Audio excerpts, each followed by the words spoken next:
Fala pessoal, seja muito bem-vindo a mais um Trade for All. Hoje a gente vai receber aqui Douglas Menezes, conhecido nas redes por Doug Trader, é isso aí, né? André, muito obrigado pelo convite, cara. Tô até com uma cervejinha aqui, eu falo pra galera que não Você bebo, que fala mas... pra todo mundo que não bebe, mas porra... Mas com o André aqui não tinha como, né, cara? Então, muito obrigado pelo convite. Outra coisa, hoje aqui comigo e depois você vai no Botecast do Igor, né? Não tem como, lá também não... Vai ter que tomar do CV duas vezes. Obrigatório. É isso aí. Legal, e como é que tá Floripa? Pô, bom demais, cara. Sempre que o cara vem pra São Paulo, o cara vê que Floripa não tem trânsito, Floripa não é perigoso, não tem nada. O cara reclama quando tá lá, fala, dá um trânsito de 1 hora, o cara reclama. Cara, mas vou falar uma coisa, você Floripa na época da temporada também é brabo, né? Também é 2 mesinhos que a gente sente o trânsito de São Paulo, mas depois, cara, tranquilaço, é muito bom. Mas aqui tá mais frio, cara. Que dizem que lá é frio, aqui tá mais frio. Será? Não é porque virou o tempo? Porque São Paulo também não tava frio. Assim, ontem a gente acordou já sentindo uma mudança. Mudança forte. E hoje a gente dormiu com mais um... No meio da noite eu falei, ó, Lídia, vamos ter que... Minha esposa, né? Tem que dar um jeito nisso aqui, pegar mais um cobertor aqui, porque não tá dando não, né? Então, eu acho que virou o tempo aqui e talvez tenha virado lá também, é que você não tá lá. Eu vim na terça, pode ser. Pode ser que virou ali, mas tá. Legal. É bom São Paulo, é bom. Verdade que você chegar no sertanejo, já foi uns 2 shows do sertanejo aqui esses dias? Do metal, cara. A galera do metal, a galera do som aqui, ó, do áudio, é tudo metal. E curto um rockzão, Angra. Mas sertanejo a gente vai também, cara. Não, vai também. Eu já tô brincando com você, tô enchendo o saco. A gente tava falando aqui de rock and roll aqui. É o contrário do Indec, né? Que é o sertanejo raiz, né? O sertanejo raiz e também o pagodinho e tal. Mas fui muito em pagodinho. Foi muito, porra. A gente vai em tudo. E outra coisa, eu não, quando eu era adolescente, né? Era essa coisa do rock and roll, que roqueiro não se mistura e tal. Tinha essa. Cara, como eu era cabaço, né, cara? Porque a gente deixou de fazer amizade com tanto de gente, porque é rock. O cara não ouvia nem um rockzinho mais leve que falava, né? Não é. Guns N' Roses, tá louco, fica tocando música lenta e tal. E aí passa o tempo, você fala, cara, como a gente era babaca. E o legal é ser eclético, gostar de tudo. Minha filha, se diverte com tudo. Tudo que coloca, ela tá se divertindo e tal. Mas eu gosto do rockzão, rock sertanejo quase, Bon Jovi, cara. Eu gosto pra caralho. Quando eu falo que rock sertanejo que eu é ótimo. Metal, aí falo que eu gosto de Bon Jovi, eu falo, mas da onde, cara? Porque, bom. E, cara, eu vou falar, ele tá velho, hein? Tá velho, cara. Eu vi esses dias vídeo do cara, falei, cara, o que aconteceu do nada? O cara tava bem há 2 anos, envelheceu, mas Bon Jovi é foda. Bom, é isso aí, a gente vai... eu conheci o Doug, na verdade a gente não se conhecia presencialmente, né? Acompanha pelas redes e tal, mas gravando Gamecast. E, pô, foi uma história tão legal que eu falei, cara, a gente precisa se aprofundar um pouco mais e recontar essa história. Sim. E se aprofundar um pouco mais, porque cada vez mais eu me convenço, cara, que... E é engraçado isso, porque, cara, é super contra-intuitivo, né? A gente começa no mercado e acha que o segredo é saber o ponto de compra, é aquele indicador e tal, não sei o quê. E depois você percebe que, cara, isso não vale nada praticamente, né? É uma porcentagem pequena, né? Exato. E o que é mais engraçado, né, cara? Principalmente quando a gente fala em operações intraday, operações day trade, né?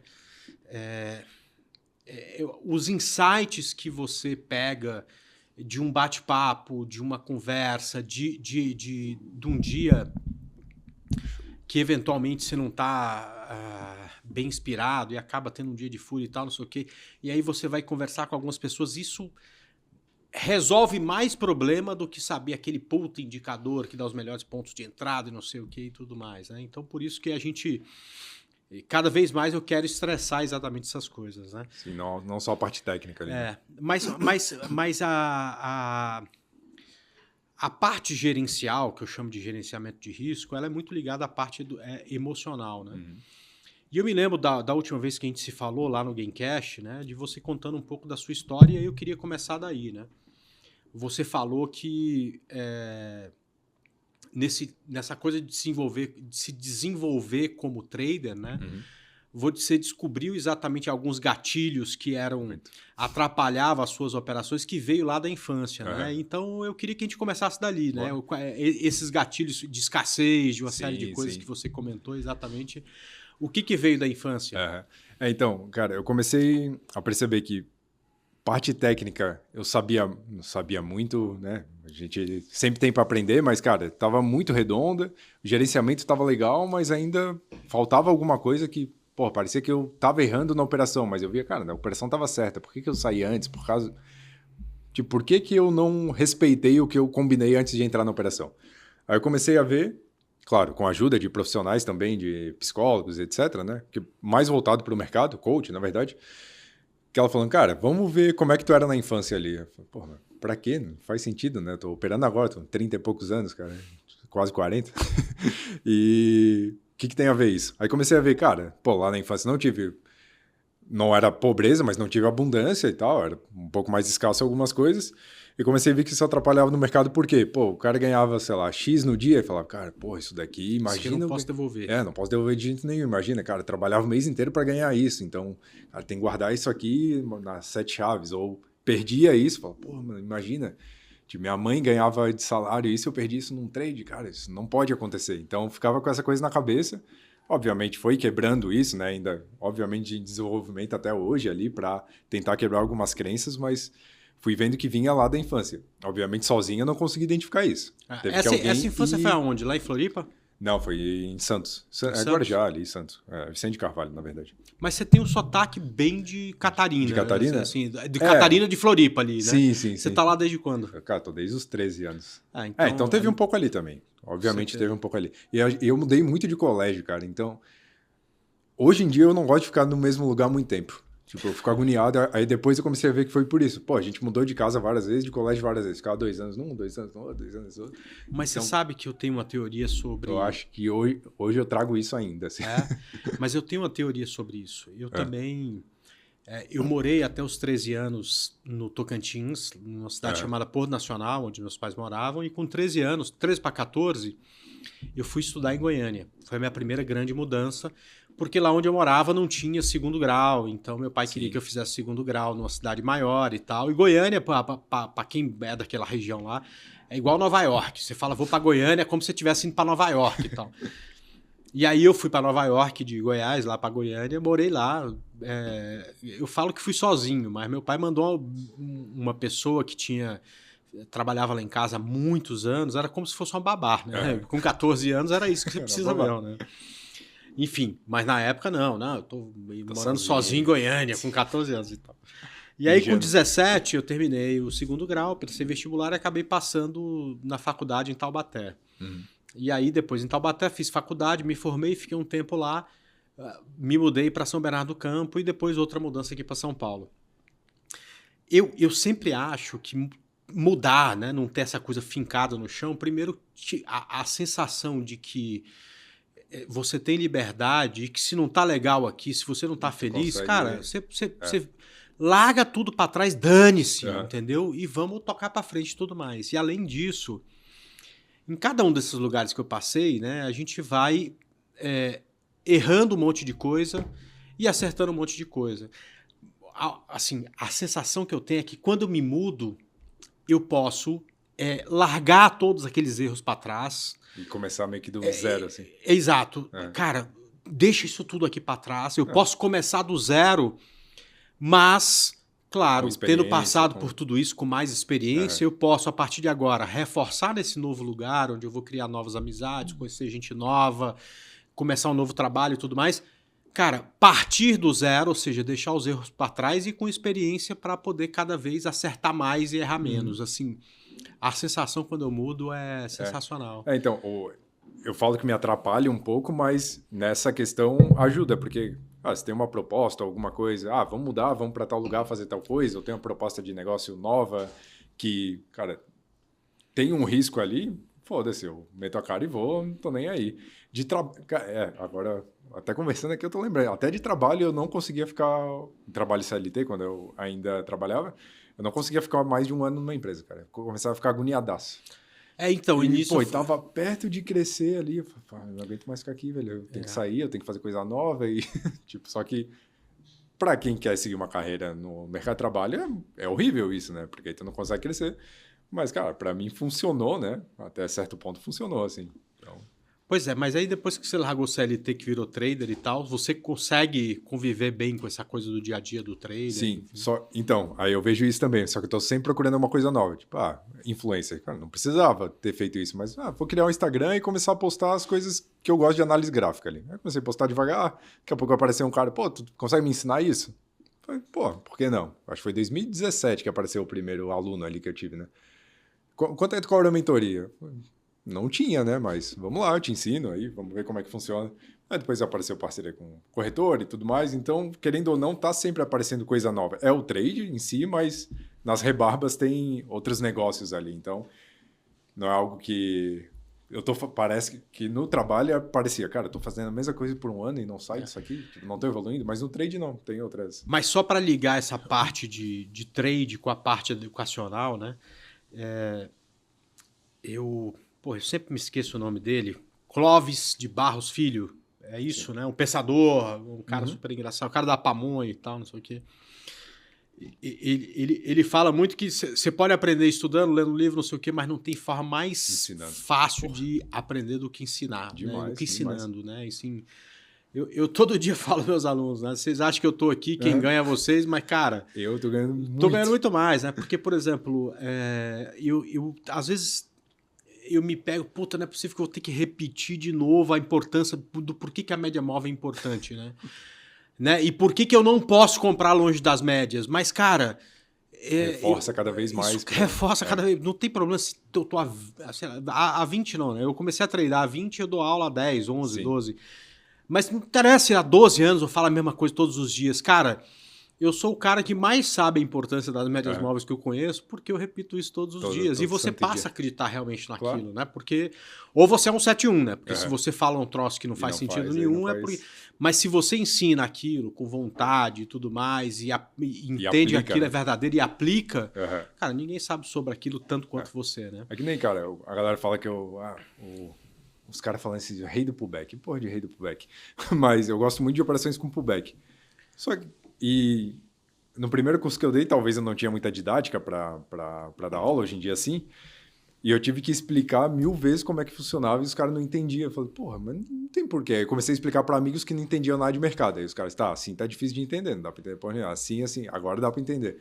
Aí de tanto reforçar aquilo, cara, pode aparecer qualquer gráfico aí que beleza, é ali o pullback, é ali, ele fica muito mais fácil porque, cara, toda hora tem que explicar. E eu expliquei para um cara que não sabia nem o que era um candle. Então, acaba ficando mais fácil porque eu tive que ter uma didática para uma criança, praticamente. Então, reforça demais, assim. Eu falo para todo mundo que pullback é o nome gourmet para topos e fundos, né? Porque topos e fundos não tem tanta graça. Não dá para cobrar. Se fosse um sanduíche, né? Um sanduíche X-tudo, não dá para você cobrar 50 pau num X-tudo. Num X, não sei o que, gourmet e tal, você cobra 100 e o pessoal não reclama. E paga. Mas pullback é o nome chique de topos e fundos. Agora tem pullback e throwback. O cara esses dias, tu botou aí errado. Eu falei, por quê, cara? Porque isso não é pullback, é throwback. Mano. Pô, daí não... E nada mais é do que...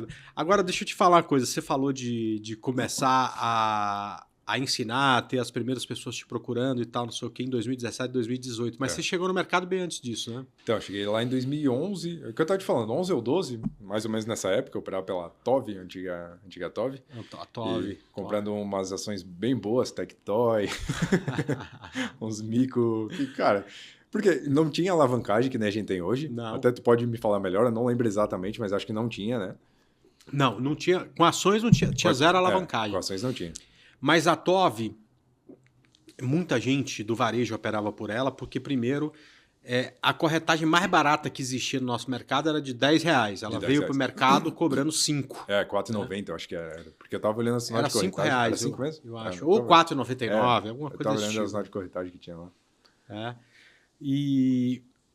Então era a corretagem mais barata. E além disso, a TOV, eu acho que foi a segunda ou terceira corretora que permitia você vender sim.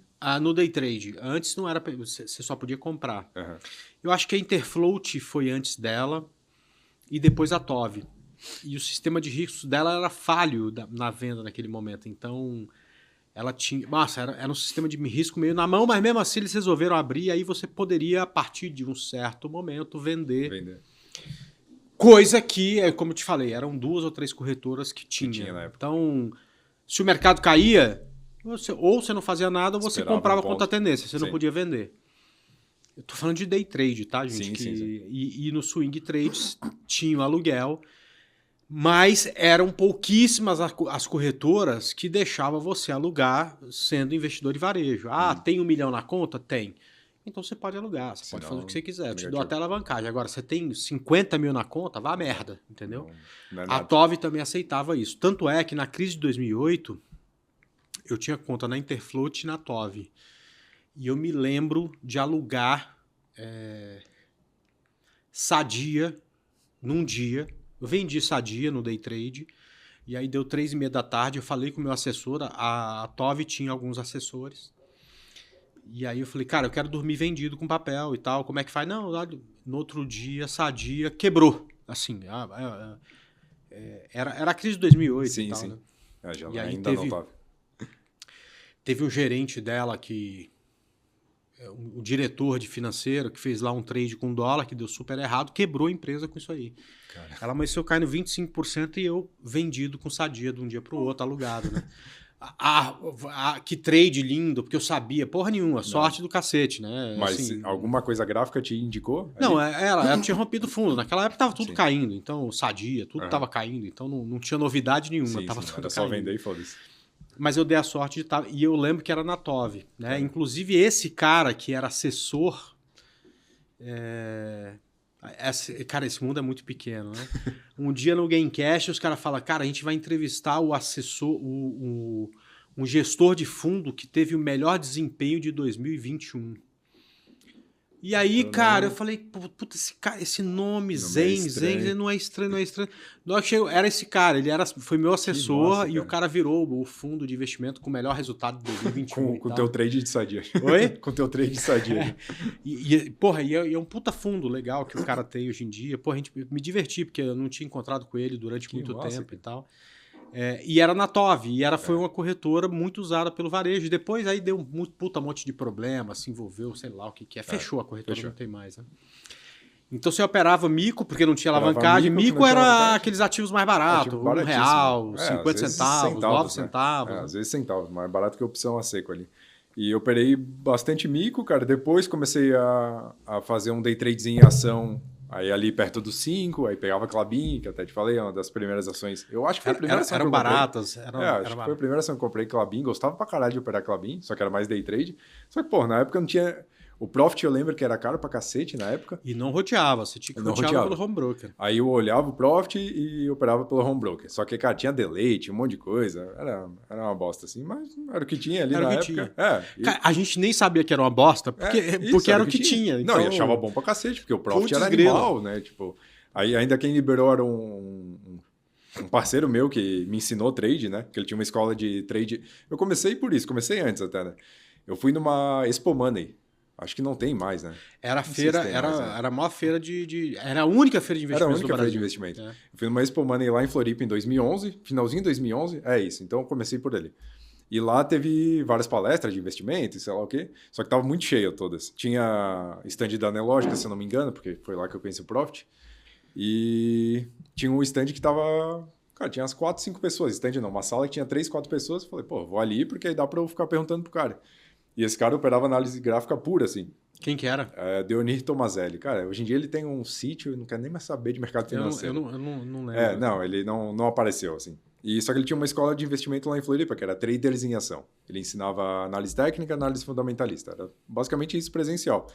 Aí eu fiquei enchendo o saco dele. Falei, cara, deixa você ter estagiário, porque o curso na época, 2011, era R$3,5 o curso. Não tinha nenhum trabalho na época, era estagiário. Falei, cara, deixa eu estagiar aí para fazer os cursos de graça, não precisa nem pagar. Não. Fiquei uma semana enchendo o saco do cara. Ele, tá, velho, chega aí, vai. Me ajuda aí, tu faz os cursos de graça, eu te pago, sei lá, 600 pila na época. Tá ótimo, né? Aprendi até o Didi Aguiar, na época foi lá, deu uma aula lá também e tal. E ele me liberou o Profit por 3 meses. Ele, cara, me deram uma licença do Profit aqui, eu não uso porque eu opero pelo home broker, ele, sei lá, do jeito que ele operava, não lembro exatamente. Era mais swing trade. E fiquei usando o Profit nessa daí, desses 3 meses. Olhava o Profit e comprava no home broker da TOV na época. E aí depois, cara, foi indo, parei de operar por um tempo, voltei. Voltei mesmo a operar só 2016 daí, cara. Porque como não tinha... Que foi o momento certo de voltar, né? Como eu não tinha muita grana ali, não tinha como ficar operando aqueles micos que não ia ganhar nada. Não pagava nem as bebidas que eu ia pras festas. Mas 2016 era outro mercado, porque Aí já era tinha outro alavancagem, já tinha mini contrato então, de daí índice, voltei dólar. me lascando, né? Entrei no mini índice já, voltei no mini índice. Eu lembro que eu voltei no mini índice numa sexta-feira, num payroll, pulou minha ordem, os caralho. Eu não entendi nada. Eu falei, cara, o que aconteceu aqui? Só zerando na mão. Já entrei com um monte de contrato, idiota, né? E, sei lá, 15, 20 contratos. Não sabia nem de onde veio a porrada, assim. Eu falei, cara, tá, beleza. Eu sei análise técnica, mas o mercado tá um pouquinho diferente. Vamos estudar direito. Aí foi vindo devagarzinho aí, estamos até hoje. Você veio a partir daquele negócio de impeachment da Dilma e tudo mais? Sim. Acredito que sim, cara. Eu vim pro mercado quando eu me estabilizei nos meus empregos, assim, pô, tô legal, consigo operar à tarde ali, ou na hora do almoço, vou voltar, porque nesse meio tempo que eu fiquei parado, cara, sempre estudando livro de análise técnica, sempre, assim. Eu nunca gostei de ler nada, mas aí meu pai me deu um livro de análise técnica na época, ele falou, tu tá gostando desse negócio de ação? A mulher da livraria catarinense, que tem lá em Floripa, falou que esse é bom. Aí era aquele comprar e vender, uma capinha azul. Acho que é esse. Eu sei qual que é. Sabe qual é? Eu tenho ele aqui. Isso, é isso mesmo. E depois o Candlestick, do Alberto De Bastiani. E, mano, dali eu falei, pá, não é que eu não gosto de ler, é que eu não gosto de ler os que o professor me mandava ler no colégio, mas isso aqui eu gosto. Aí, cara, até hoje foi. Poliana, Moça, né? Os livros que a gente lia quando era... e daí pra trás, né? Eu também. Aí uma vez eu fui pro Tocantins lá de férias, quando... já casado e tudo mais e tal, não sei o que. Eu levei 9 livros de mercado financeiro, de análise técnica. Minha mãe falou, esse menino nunca gostou de estudar porra nenhuma, não lia nada, tinha que quase matar esse bicho para estudar, não sei nem como é que passou no vestibular.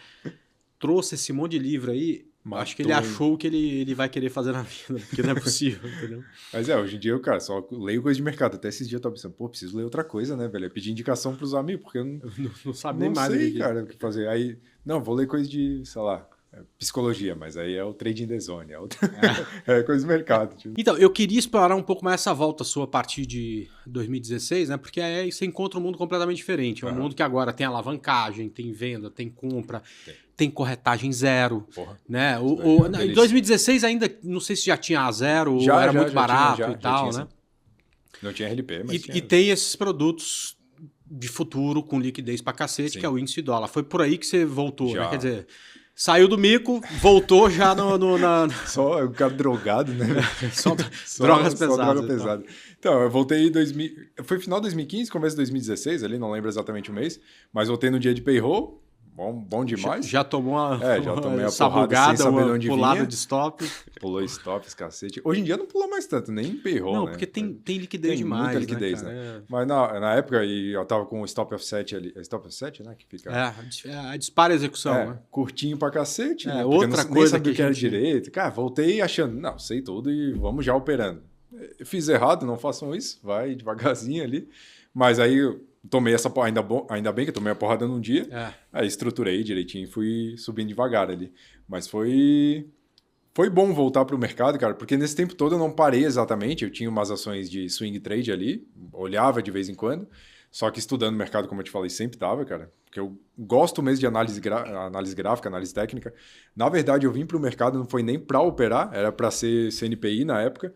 Só que aí, estudando para o CNPI, eu vi que, pô, mas eu quero ficar no gráfico ali, olhando, boletando. Cara, não sei hoje como eu falo para a câmera, porque eu tinha vergonha de tudo. Então, eu falei, cara, como é que eu vou fazer um relatório, apresentar para alguém? Eu não consigo. Até fiz numa casa de análise lá, eu fazia o relatório, o cara preenchia, assinava o CNPI, enfim. Mas era uma casa pequena lá em Floripa, Saber Investir, eu acho que era. Sim, Saber Investir. Mas... Aí eu fui pro trade mesmo e foi de 2016, foi desenvolvendo, foi crescendo ali. Mas aí foi no mini índice e mini dólar. Aí, cara, há pouco tempo, um ano pra cá, que eu voltei a operar ações pra day trade, assim. Antes era só swing. Mas, cara, eu tô vendo... A alavancagem tá tão boa que às vezes vale mais a pena tu operar Petro e Vale ali, por exemplo, do que tu operar mini índice. É quase a mesma alavancagem. A galera fala, não, porque mini índice é mais barato para entrar. Não, cara, se tu entrar com um lote de Petro e de Vale... O que é mais barato é o emolumento, né? Porque emolumento, exato. Você tem duas taxas que eram representativas, corretagem e emolumento. Hoje é só a corretagem, ela sempre foi pesada para o cara que opera menor, porque era fixa. Se você operasse 10 mil papéis de Petro ou 100 papéis de Petro, você pagava o mesmo valor de corretagem. Então, para muita gente era pesado. Essa corretagem, ou ela é muito barata, né? Porque tem gente que prefere estar na corretora, pagar um pouco mais barato, mas ter assessoria e tudo mais, super válido. Ou ela é zero. Então, o que ficou foi o emolumento. E o emolumento de Petrobras, de Vale, das ações, ele é maior do que do contrato futuro, né? Então, uma variação mínima de dólar, por exemplo, te paga todo o emolumento, te deixa no lucro. Um tique ele já paga, né? Um tique nas ações, ainda 2 tiques já te paga, mas um tique ainda não te paga. Então... Quando eu voltei não era corretagem zero, lembrando agora, era R$1. Era R$1. Que já era, Já era muito barato. Muito barato, perto de 10 pila que a gente tava falando antes, depois 5 ali. Mas logo em seguida já veio corretagem zero. Bem em seguida, acho que foi 2017. Eu me lembro do nosso papo no Gamecast, você falando, talvez de 2018, e aí se eu estiver enganado você me corrija, aonde você, conseguia ganhar, sabia de análise técnica, conseguia enxergar ponto de entrada e tal, mas ao final do mês você ainda não tinha um bom resultado financeiro e que você resolveu investir para mudar esse jogo em controle emocional. Eu queria que você falasse um pouco disso, porque talvez não essa galera nova que está aí, porque hoje você precisar de uma ajuda para resolver problemas emocionais é uma coisa meio que normal. Mas na minha época, você falava que vai no psicólogo, você falava, o cara ficou louco. Vai no psicólogo, né? No psiquiatra, né? O que deu? O que deu, né? O cara é doidão, sabia. Desde pequeno era meio doido e tal. Esses gráficos. E é uma porra de um preconceito danado, né, cara? É que isso vai, ao longo do tempo, a gente, graças a Deus, a humanidade vai melhorando, a gente vai entendendo um pouco mais e tal, não sei o quê. Mas isso pro trader hoje, cara, é tão comum já eu encontrar com um cara de, sei lá, 20 anos de mercado e o cara fala, não, eu vou no psicólogo toda semana. Falar dos meus trades, da minha vida, da minha... Hoje tá bem mais falado o assunto de mentalidade, comportamento e tudo mais. Mas eu não comecei já a tratar ali em 2018, né? Mas eu comecei a perceber que, tinha algo errado. Coisa aqui. E aí eu comecei a perceber comportamentos meus, cara. Foi nem, ir no psicólogo, mas comportamento. Tem um monte de pepino para resolver fora, em vida pessoal, e quero ir pro mercado com essas coisas na cabeça, cara, tá me atrapalhando. Ou, sei lá, tá...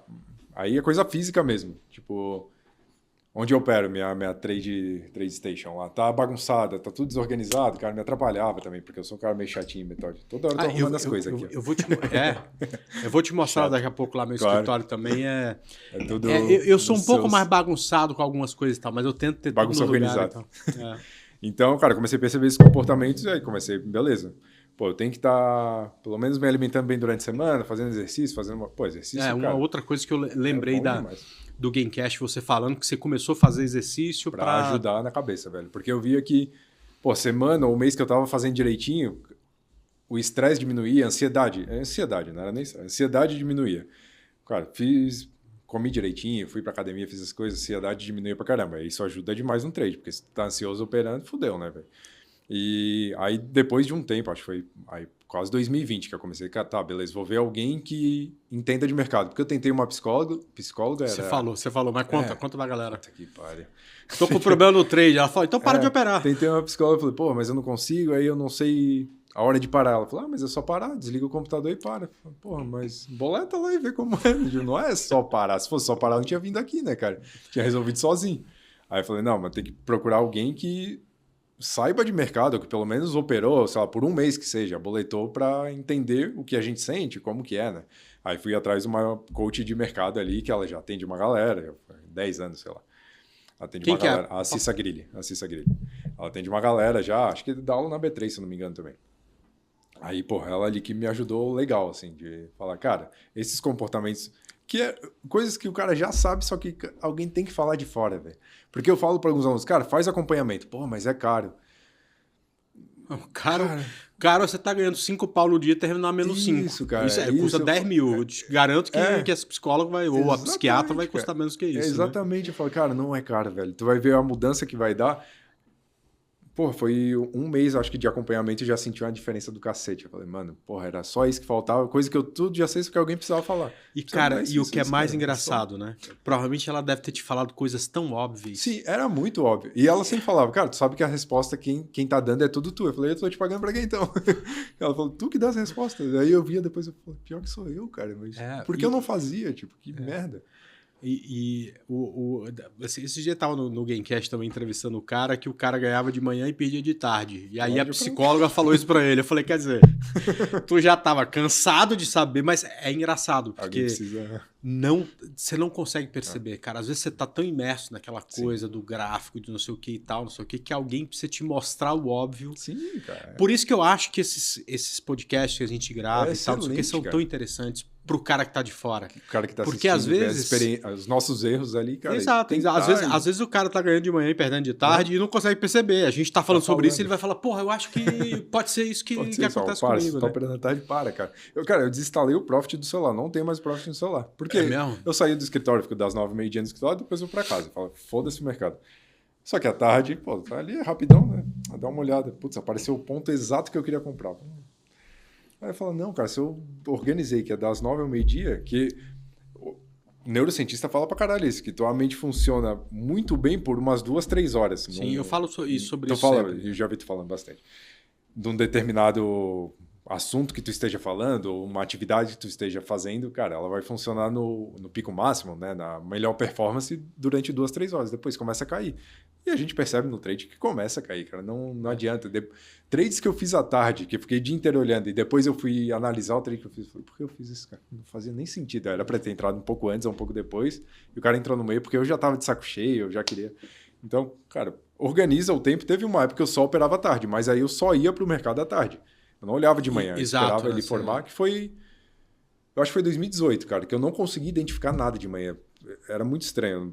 Parei de conseguir identificar. As últimas 2 semanas, com exceção de hoje foi bom de manhã, mas as últimas 2 semanas, com exceção de hoje, o trade à tarde... Tava melhor.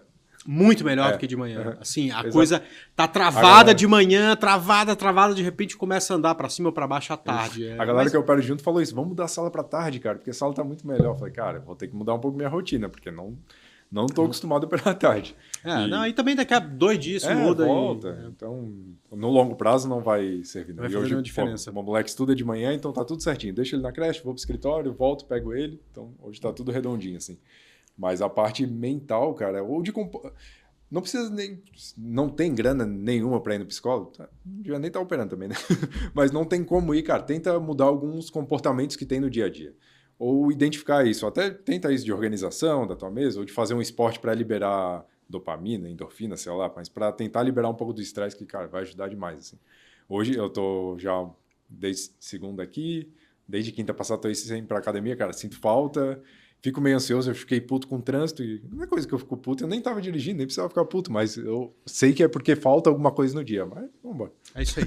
Agora deixa eu te falar, a partir de 2016, quando você voltou, aí tem aquela fase de adaptação e tal, você chegou no mini índice e você ficou aqui no mini índice, o que você tá operando hoje em dia? Então, cara, comecei a acompanhar pessoas, até como você também, que tinha que se especializar no ativo. E eu acredito muito nisso, cara. Tipo, eu opero pouco dólar, porque o índice, a galera diz que ele é traiçoeiro, mas eu conheço já as movimentações dele, de tanto olhar para o ativo. Então, eu opero muito mais índice, operações para day trade Petro e Vale, basicamente só, as duas, e swing trade, aí, enfim, tem uma gama maior. E, cara, dólar muito raramente, assim, então eu foco bastante no índice. Eu tô me sentindo o traidor do movimento, né? Eu sempre lasquei a lenha no dólar. Né? Na verdade, eu sempre falei que eu não opero bem dólar, admiro quem opera. Sim, eu também, mesmo. Mas dólar não é pra mim, dólar é coisa do capeta, vai tomar banho na soda e tal, não sei o quê. E de uns 6 meses pra cá, e principalmente a partir do momento que eu comecei a usar bastante o e-coffee para determinar alguns pontos em que eu posso ficar ativo no índice e no dólar, né? Eu tenho esses pontos marcados no meu gráfico todos os dias.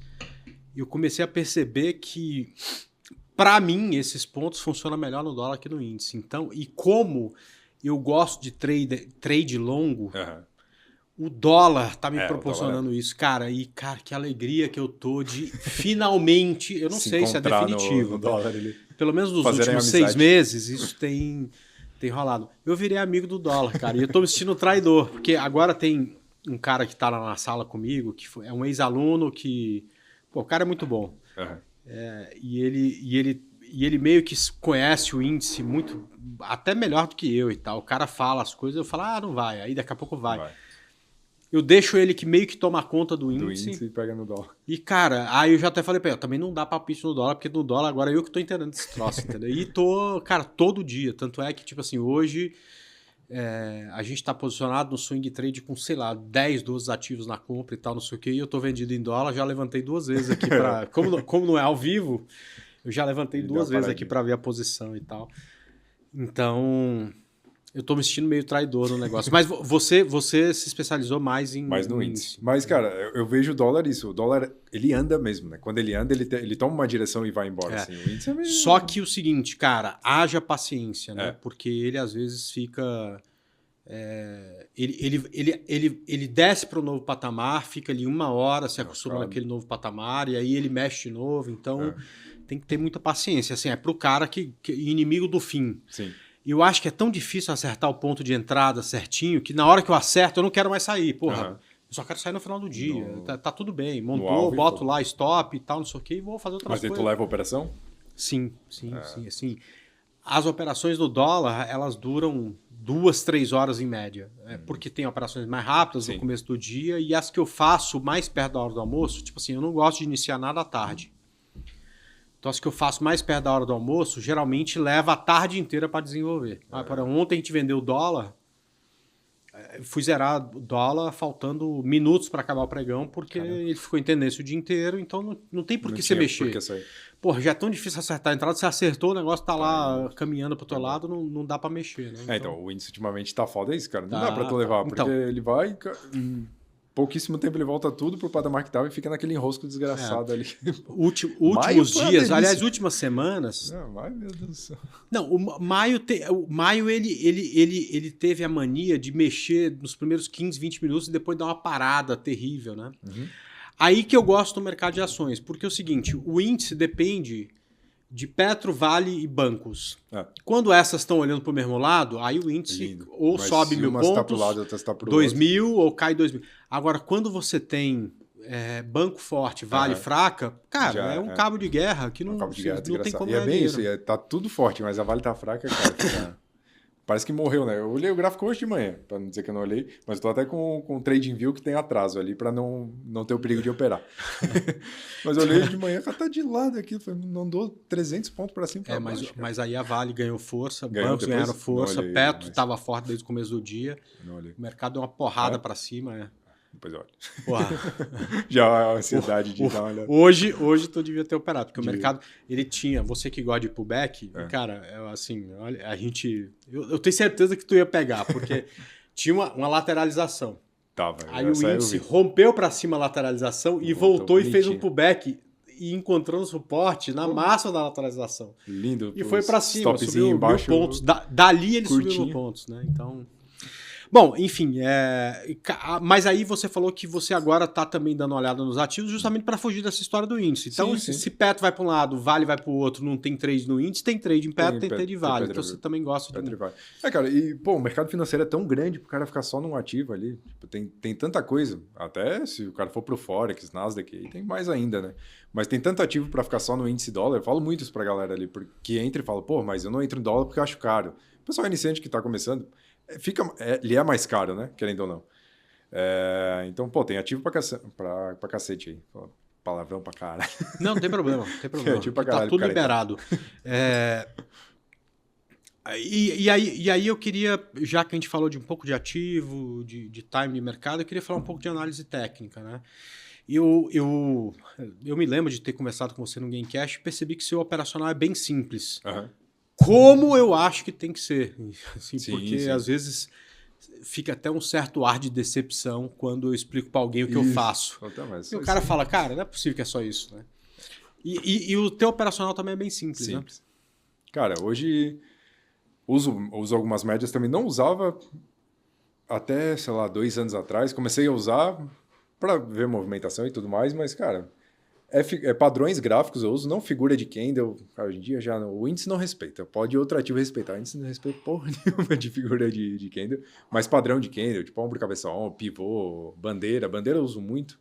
E pullback, cara, é simplesão. Se pegar o livrozinho de análise gráfica ali, só falta deixar ele ali. Apareceu isso, eu faço. Apareceu isso, eu faço. Apareceu isso. Porque mas o pullback simples, a partir de que ponto, por exemplo? Exatamente como você falou, rompeu uma lateralização, voltou nesse ponto ali. Claro, aí olha um pouco de volume, vê se ele voltou com volume decrescente. Cara, tento pegar essa tendência. O stop mais curto, normalmente num fundo, se é de uma lateralização, o stop fica show. Ou se é num pivôzinho também, o stop fica melhor. Mas, cara, simples. E todas as figuras, a galera entra no rompimento. Eu espero um pullback praticamente sempre, assim. É mesmo? Muitas das vezes eu perco, mas paciência. Se o stop da figura... Muitas das vezes você perde, você está falando, você perde a oportunidade. Porque quando não faz o pullback, vai-se embora e você não pegou. Perco o trade, né? Acaba não conseguindo pegar, mas foda-se. A assertividade do pullback, para mim, ela é muito alta. E tem uma coisa engraçada que eu falo, cara, eu não tenho problema nenhum perder qualquer oportunidade que não atenda a minha estratégia. A gente comentou até um pouquinho no podcast disso. Será que falamos? Porque se não atende minha estratégia, brother, dane-se. Não tô nem aí. Paciência. Entendeu? Porque você não gosta de não sei o quê e aconteceu isso. Dane-se. Eu tenho um monte de ação dando compra, seguindo a minha estratégia. Para que eu vou me preocupar com o que foi que não segue? O que não segue, não segue, né? Exato. E tu falou de operar simples, até teve um aluno curioso lá que... Ele falou, tá, mas aí depois desse curso aqui que eu vi, aí tem um avançado. Eu falei, não, cara, é simplão aí. Já quer que eu invente algo para te vender, velho? Tem um monte de gente que fala, você precisa fazer um curso avançado. Eu, como assim? Não, um avançado, com mais estratégia. Eu falei, cara, mas não tem mais. É só isso. Mas não pode ser. Não é. Até porque, cara, o que eu vou te vender um troço que eu vou te falar só meia dúzia de coisas e o que eu uso mesmo de verdade eu vou esconder para mim para te vender mais caro, sabe? Não faz sentido. E aí é engraçado também que eu acho que tudo tem muito mais a ver com você ter uma mente equilibrada e gerenciar risco do que exatamente com o ponto de entrada. Né? E é o que tu falou no início, né? A técnica que a gente percebe é o de menos. Cara, saber operar e saber gerenciar risco, tá? Mentalidade a gente já falou bastante, mas saber gerenciar risco é algo que eu também peguei ali quando voltei, que eu só queria operar e foda-se, não ligava muito para quanto perdia, quanto ganhava. Mas se tu deixar isso redondinho, cara, tu pode... falar merda aqui, mas pode até jogar a moeda pra cima, que se tu tiver um gerenciamento de risco foda, tu vai acabar ganhando. Você vai pra frente. Deixa eu te perguntar, você tem limite de perda no dia? Tem. Um limite que a partir daí você para e bateu ali? Tem. E meta, você também tem ou não? Cara, a meta deixa um pouco mais aberta se o mercado tá bom no dia, assim. O mercado tá bom, consigo desenvolver, beleza. Mas se eu vejo que ele tá travando, aí eu tento deixar a meta praticamente o dobro, mais um pouco mais do que eu tenho de loss ali no dia. No dia bom eu costumo insistir muito, até que você erra o primeiro trade e você fala, porra, sim. Alguma coisa mudou, ou cansei e tal. A amiga até fala, cara, a estrada tá uma merda, cheia de buraco. Tu não vai acelerar pra cacete, tu vai freando. A estrada tá boa, foda-se, toca o pé e vai-se embora. Então, hoje se eu vejo que o dia tá bom, a cabeça tá boa, tô acertando trade pra caralho, continua. Aí que tu falou, cara, eu errei um trade. Tá, beleza, voltou um pouquinho pra trás. Aí eu tento não entregar, fiz um financeiro, tento não entregar pelo menos 20% dele, aí já paro o dia ali. Mas tenho hoje meta, e no início eu colocava trava em tudo, né? No profit, na corretora, deixava só a margem de perda eu posso perder R$1.000, deixava R$3.000 na conta, porque se der uma merda o dia de fúria... Na pior das hipóteses, tive um dia de fúria, perdi 3 mil. É isso aí, então fazia isso. Hoje em dia já consigo controlar, então não tô precisando mais disso. Mas, cara, falo pra todo mundo, se tu não ainda tem o controle, faz isso. E não vai lá fazer a porra do Pix Que bom que você consegue controlar, porque tem gente... Mas demorou, pá. É que hoje a gente falando em 1 hora de conversa parece que foi fácil pra cacete. Mas não, é difícil pra caralho. Tomei porrada pra cacete. Perdi cabelo. Botei... É foda, cara. É foda. Essa foi outra história que você contou lá no Gamecast, né? O Indec e esse aí contaram várias histórias ali. Mas agora já tá tudo em ordem. Tá bom. Acho que não cai de novo, espero, né, cara? Pelo menos pro sufoco de... Se o problema for o sufoco de mercado, tomara que você esteja vacinado. Né? Cara, deixa eu te perguntar... sobre dia a dia e sobre preparação, que é uma coisa que todo mundo tem curiosidade, né? Então, como eu sei que você é um cara metódico, né? Você deve ter uma série de preparações que você tem antes de iniciar o pregão. E aí eu não quero nem que só falar sobre trade, né? Você gosta de fazer exercício antes do pregão? Como é que é essa rotina a partir do momento que você acorda? Cara, antes eu gostava até de fazer de manhã, mas agora com moleque pequeno que tem que levar pra creche não dá mais. Não dá mais. Mas aí faço, cara, todo dia. Gosto de ir pra academia no mesmo horário, gosto de comer as mesmas coisas, final de semana eu fico mais livre. Mas tem gente que fala, pô, é difícil fazer dieta. Cara, pra mim comer todo dia a mesma coisa, não ligo, velho. Tipo, é só... Porque fazendo tudo certo, parece que minha mente... Talvez fisicamente não dê nada no corpo. Não, óbvio que dá resultado, mas talvez não... É mais psicológico mesmo. Tipo, pô, eu consegui fazer tudo direitinho, consegui ir pra academia, consegui fazer uma caminhada, uma corrida. Pra mim isso funciona muito bem. E a parada de deixar minhas coisas organizadas. Cara, às vezes eu chego em casa, tenho um escritório em casa, tenho um escritório fora, pra quando eu quero ficar em casa. Mas às vezes eu chego, aí eu passo, olho pro meu escritório e falo, caralho, tá tudo errado. Aí se eu não for arrumar aquela porra, no outro dia eu vou ficar pensando, cara, tava tudo bagunçado lá em casa, mesmo que eu não estiver operando de casa. Então eu tenho que deixar organizadinho. Mas, cara, hoje eu acordo, eu chego no escritório umas 8, porque eu deixo o moleque 7h30 na creche. Então eu acordo 6h30, eu tomo um banho, levo ele, aí chego lá no escritório que eu faço preparação, leio notícia. Se bem que não influencia tanto no meu trade notícia. Mas precisa saber, mas eu preciso saber horário de preciso saber os horários, pelo menos, para não... Ou se eu tiver posicionado... O presidente do Banco Central vai falar, você tem que estar esperto, tem porque que é o momento... Né? Então, dá uma análise no gráfico e tal, e aí faço isso mais de manhã. E à noite também eu tento já deixar pré-preparado, mas de manhã eu faço de novo para ver, pô, será que eu estava cansado à noite e vi alguma coisa errada? Então, você quando começa o pregão, você já tem os pontos de suporte, tudo muito, traçado? Muito. Você também gosta de traçar isso de manhã? Sim. Então, eu eventualmente até olho o gráfico à noite, mas eu penso a mesma coisa. Cara, eu não estou no meu melhor momento para tomar a decisão do que eu vou comprar e vender amanhã. Não. Eu vou deixar aqui, tudo bem, eu faço uma lista, ó, esses são os ativos que eu preciso olhar amanhã cedo. E aí, no outro dia cedo, eu acordo e olho para ver se é aquilo mesmo. Porque tu tá com a mente eu tô zero bala, né? né? Eu tô zero bala. Sim. Faço exatamente isso. À noite eu olho, porque a galera fala, é vício. Não é vício, aqui a gente gosta dessa merda, cara. E daí o cara quer olhar... O que nós vamos fazer? Vai assistir Jornal Nacional? Né? Às vezes tô com os amigos, todos os amigos gostam de futebol, não gosto. A galera tá falando de futebol, eu pego a porra do gráfico olhando aqui. Eu não sei nem o que falar com os caras, fico olhando o gráfico, velho. Os caras, pô, tá operando essa hora. Eu falo, não, estou olhando aqui. Mas tem mercado essa hora? Eu falo, não, é sábado, velho. Só que eu quero ver. Não é vício. Não é vício. Igual meu pai fala, né? Pai, você tá tomando remédio pra dormir todo dia. Ele falou, meu filho, faz 20 anos que eu tomo toda noite remédio pra dormir. Nunca fiquei viciado. Você veio me falar. Exatamente. É igual a gente com gráfico, né? É a mesma coisa. Eu olho todo dia à noite, mas não sou viciado. É só porque não tem... Enfim, mas não é vício. É porque a gente gosta da... É que gosta, cara. E, pô, quanto mais tu olha... O olhar fica... dá pra treinar o olhar. E dá muito, cara. Eu tava esses dias operando com um amigo meu que é de Portugal, e ele mostrando Forex pra mim. Ele, vem pro Forex, não sei o quê. Aí ele mostrando, falou, cara, tem uma bandeira ali, tem não sei o que ali, tem não sei o que. Pô, mais rápido assim. Ele passando o gráfico pra trás pra me mostrar essas coisas. Eu falei, cara, aqui, aquele. Pô, tão rápido no assim. Forex. Eu falei, cara, porque já tá treinado que bateu o olho, dá pra ver. Falei, ali foi um pullback. Ele, mas nem tracei nada. Aí ele foi 61 de FIBO. Ele, pô, mas nem tracei o FIBO. Falei, cara, pode traçar que bateu na lata. Eu também não preciso traçar FIBO pra saber que foi no 61 de FIBO. Eu traço porque tem a ferramenta, porque não precisa, velho. Exato, porque E enxergar topo e fundo do gráfico de 60 olhando o gráfico diário. Cara, os caras... Como é que você tá vendo o fundo do gráfico de 60 no gráfico diário? Eu falei, meu...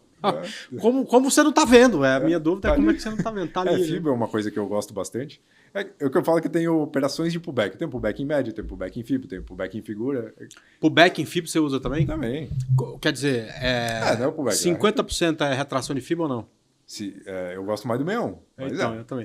Mas eu deixo, assim, não, porque tem uma briga danada, não sei se você sabe, mas tipo, o nego sai na porrada por conta desse negócio de 50%, uns falam que não vale nada, que não é número de FIBO, que não devia estar lá, e os outros defendem que tem que estar.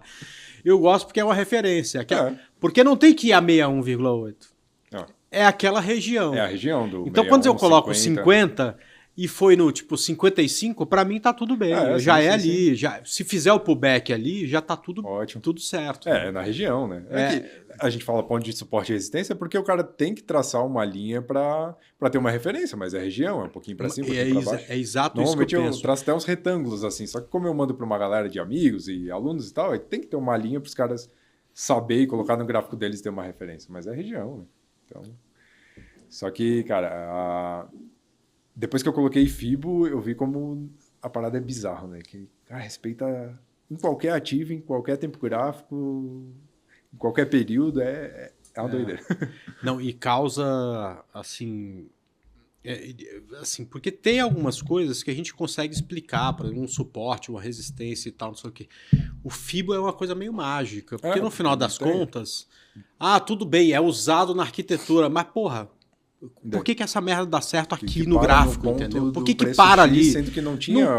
Não tem como explicar. Não teve pontos de negociação forte naquele ponto ali. Não tenta me dizer que não, porque não sei... Esquece, você tá querendo me enrolar. Nem explica, é porque tá presente na natureza. Aí tá presente na natureza, tem que estar no gráfico aqui, da Petro. Tá ali porque é uma coisa... Parece uma coisa mágica. Provavelmente tem alguma explicação. Eu não sei qual é, mas tem alguma explicação. Nem precisa também, né? E aí entra numa história que eu sempre falo no Gamecast, vou falar aqui também, né? O Leonardo de Pisa, né? Que é o Leonardo Fibonacci, está enterrado lá em Pisa, ele é de Pisa. E eu fiz uma coisa esquisita que foi tirar uma foto lá do túmulo dele lá, quando fui lá. Tem uma tatuagem com Fibonacci aqui, gosto pra caramba, acho que é um negócio extremamente assertivo. E uma das decepções que eu tive na vida foi de ver o Alexander Elder descendo além em Fibonacci, falando mal pra caralho. Eu falei, putz, grilo, agora ficou. Porque adoro Alexander Elder e adoro Fibo, né, cara? Então, eu fiquei ali no meio tentando arrumar as coisas e tal, não sei o quê. Aí ele falou, Fibo é muito bom, pra reprodução do coelho é uma maravilha, né? Agora pra treinar não serve pra porra nenhuma. Que começam explicando por isso, né? Pela reprodução do coelho. Aí. Exato, né? Mas foi muito engraçado isso aí. Mas enfim, é isso, cara. Você tá nas redes sociais, principalmente no Instagram, ou tem outra rede? No Instagram, cara, YouTube tô voltando. Até sair esse episódio vai ter alguns vídeos legais lá. Mas, cara, hoje em dia me acha de qualquer jeito. Dog Trader. A gente vai mudar isso aí? Tá querendo sair do trader? Eu tô querendo sair do trader, tá muito queimado, cara. Pô, tem uns caras queimando o nome trade. Eu sei que a gente faz um trabalho sério, mas é difícil.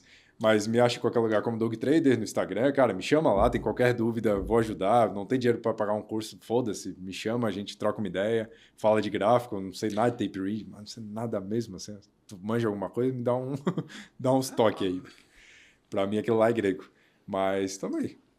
Eu tenho aprendido porque, como eu não sei, eu contratei lá para o Trade ao Vivo alguns analistas que sabem sobre isso e tal. Então a gente vai aprendendo. Mas para mim é também um desafio. Você sabe que durante muito tempo sentamos assim, era uma turma, era eu, Danilo Zanini, Alisson Correia, Fernando Góes, Igor, Aliakin e o Neto. E talvez eu esteja esquecendo de alguém, o Rafi, o Bo. Mas o Bo e o Rafi saíram antes e tal, não sei o quê. Mas aí um tempo eu fiquei do lado do Neto. E aí o Neto falava... E aí eu tava lá, o Neto começava às 9, eu começava às 10 e tal, não sei o quê. Aí dava 9 e pouco, o Neto falando... Olha lá, pessoal, tá lá o dólar. Eu olhava no gráfico, tá lá o dólar parado. Entrou não sei quem, vai subir, é compra. E aí eu olhava no gráfico e falava, cara... Que compra do quê, o Neto tá viajando, que compra o quê? Que não tem nada acontecendo aí. Daqui a pouco, velho, dava aquela porrada pra cima e eu olhava pro negócio do Neto...